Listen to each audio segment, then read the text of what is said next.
So ayan guys, isang mapagpalang hapon po sa atin ng Saturday, June 6. At ngayong Saturday nga po ng hapon ay nalaman na nga po natin na si Ate Pia po, no, yung may bahay po ni Kuya Robin, ay nakauwi na nga po no, sa kanilang bahay. At yun nga, yan po ay napatunayan po natin at syempre no, nakita po natin yan at napanood po natin yan sa upload video po ni Kuya Bal Santos Matubang. So actually, kahapon nung nandun tayo, ay sinabi rin naman ng mga ibang kamag-anakan po doon na baka nga daw po makalabas na po si Ate Pia ngayong araw po na to, basta meron lang daw pong magre-release na doktor. No? Kasi naman sabi after operation ay magpapahinga lamang siya ng 3 days. No? So, inoperahan po siya nung Wednesday. So, pangatlong araw nga po ito ngayong Sabado. So, ngayon nga po, kumpirmado po na si Ate Pia po ay nakabalik na po sa bahay po nila ni Tatay Robin. At yun, makikita niya na po ang kanyang mahal na asawa. Yung nga lang po, ito po ay yung nga, no? Masasabi nating malungkot ang kanilang pagkikitang muli.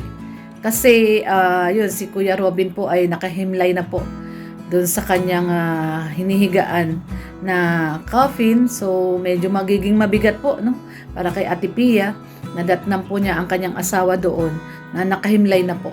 So, guys, samahan po natin ng prayers ang pamilya ni Ate Pia, ang kanyang mga anak at kanyang mga kamag-anak na nakapaligid po sa kanya. Nawa ay mabigyan natin no, ng lakas ng loob, no, tibay, at yung sinasabi nga nating magpaka-strong no, si Ate Pia para sa kanilang mga anak. So, yon ang ating latest update ngayong araw po ng Saturday afternoon. Ayan guys, time check po. 4:15. So, 4:15 na po in the afternoon at actually, kararating lang din po namin ni Red Noveno at yun, bumili po kami ng gamot. Nagpunta po kami ng Mercury Drug at bumili po ako ng gamot ko, yung aking maintenance. At si Red Noveno naman po ay namamaga po ang kanyang ngipin, no? Medyo maga po yung pisngi niya dito sa side na to. Kaya dumaan muna kami sa Mercury Drug at bumili po kami ng kanyang gamot. So anyway guys, ito may konti tayong kinuwang video mula kay Kuya Bal. Panoorin po natin, konting video lang po ito na nagpapatunay na si Ate Pia po ay nakabalik na po sa bahay nila. Sa bahay po nila ni Kuya Robin. At malungkot po, no guys, malungkot, nakakalungkot lang kasi yung yung muling pagkikita nilang mag-asawa ngayon ay nakahimlay na po si Kuya Robin doon. At sigurado po ako napakabigat po ng pakaramdam ni Ate Pia pag makita niya na yung kanyang asawa ay nakahiga po no, sa taol. So, ganun pa man, ako ay naniniwala na gagabayan po ni Lord si Ate Pia sa po ng mga Team Kalingap. Sa pangunguna po yan ni Kuya Bal Santos Matubang, Kalingap Rob at Athena Vlogs at sa bumubuo ng mga Kalingap partners na nandito sa Daet. Yan po ay susuportahan po natin at mamahalin po ang pamilya po ni Kuya Robin dahil alam po natin na si Kuya Robin ay napakabait na tao. So kagabi nung nandun tayo ay may mga nakausap po tayo mga ibang kamag-anakan ni Ate Pia at isa nga po dyan yung kanyang bilas at yung kanyang kapatid at yun nga po no, hindi daw pwedeng i-cremate si Kuya Robin hanggat hindi pa nakakabalik si Ate Pia.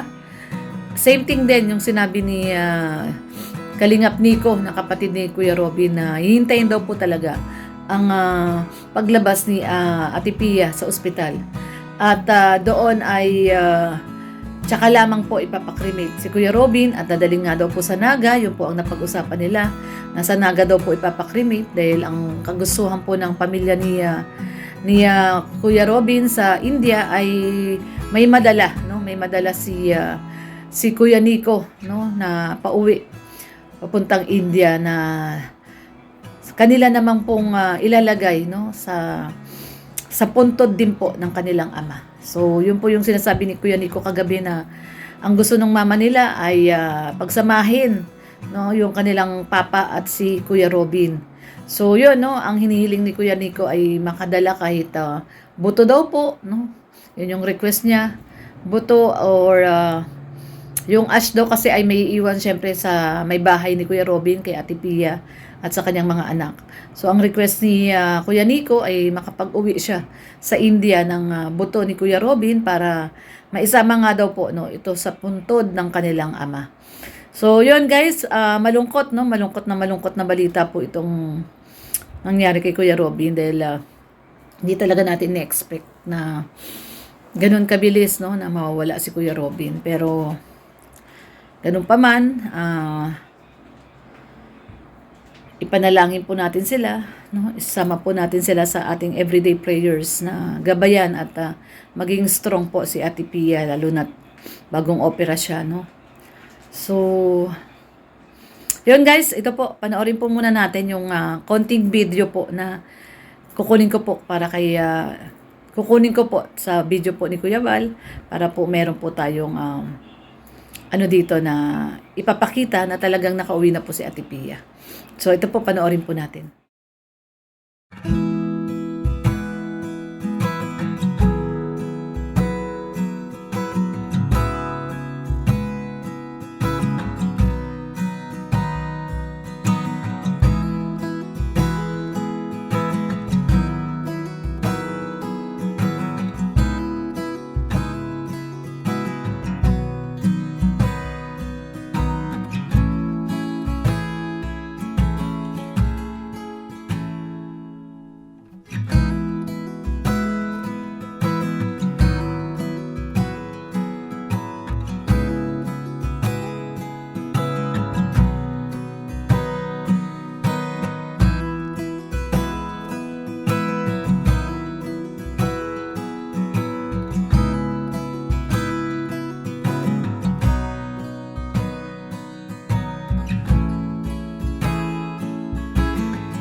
Ayan guys, so napanood na po natin ang maliit na short clip na kinuha po natin sa upload video po ni Kuya Bal Santos Matubang. Yan po ang ating short clip na katunayan po na si Ate Pia po ay nailabas na sa ospital at yun na nga po no, nandun na po siya kasalukuyan sa kanilang bahay po ni Kuya Robin. So yan, hanggang dito lang po muna ang ating maiksing reaction video sa kaganapan pong nangyayari dito po sa may bahay ni Kuya Robin na si Ate Pia, na yun na nga po nakabalik na sa kanilang tahanan. So sa ating mga viewers, maraming pong salamat sa patuloy na pagsubaybay po sa ating YouTube channel Lorny TV, at syempre kay Red Noveno po at sa buong Team Kalingap, lalong-lalo na po kay Kuya Bal Santos Matubang, kay Kalingap Rab at kay Ate Dam Vlogs, at sa bumubuo po ng Team Kalingap, mga Kalingap partners po. Maraming pong salamat sa patuloy na pagmamahal po sa Team Kalingap po. No? Marami man pong naninira at nagbabalak na sirain, no? At bumagsak ang Team Kalingap, pero marami rin po namang nagmamahal at nagtatanggol sa Team Kalingap, no. Patuloy lang po nating suportahan ang mga programa po ng Kalingap, lalong-lalo na po kay Kuya Bal Santos Matubang, kay Kalingap Rab, at sa lahat po ng mga Kalingap partners po, no, na kasama po dito sa programa ng Team Kalingap. Support po natin silang lahat, at sa mga nagmamahal po dyan sa atin, mga kami Chris, ayan mga kami Chris, shout out po sa inyong lahat. Syempre mga ka-Jom Carl natin dyan, shout out din po mga ka-Jom Carl. Sa lahat-lahat po ng mga love team na nandyan pa po, no. Syempre Jom Carl, mi Chris, mi Chris po pala ay pahinga po muna, no. Stop po muna ang mi Chris, pero makakaasa po kayo, babalik po yan, no.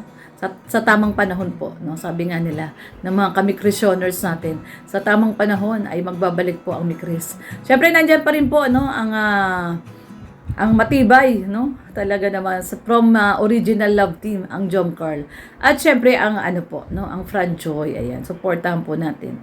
So salamat po sa inyong lahat, at hanggang dito na lamang po ang ating short reaction video sa pagbabalik bahay po ni Ate Pia, no. Siya po ay nakalabas na po ng ospital. So hanggang dito na lang po muna ang ating short reaction video, at maraming pong salamat sa mga nanonood po sa atin diyan, mga kababayan po natin, mga OFW, mga kababayan po nating Pilipino, saan man po kayong sulok ng mundo naroroon.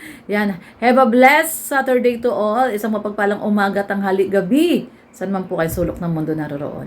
Ayan. God bless everyone. Ingat po tayong lahat. Bye-bye.